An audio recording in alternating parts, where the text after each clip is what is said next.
பூச்சந்தல கட்டி வர புலியாட்டம் ராஜா வர சபரிமலை காவகார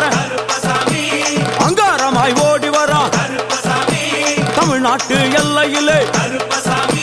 தாண்டி தாண்டி வரானையா செங்கோட்டை கருப்பம் வர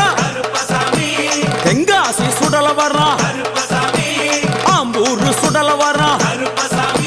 சாத்துனூர் புதத்தான் வர அங்காரமாய் வரானையா அவேசமாய் வராரையா போராடி வராரையா காவலாளி வராரையா பாவநாச கோட்டைக்குள்ளே மனப்பேச்சு கூட வரா தேவர்கள் மலர் சொரியும் சொரிமுத்து ஐயனார் கோயில் வந்து இறங்கிய எம்பெருமான் கருப்பன் யார் யாரை வணங்குகிறார் என்று கேட்டால் என்னன்னா சட்டநாதா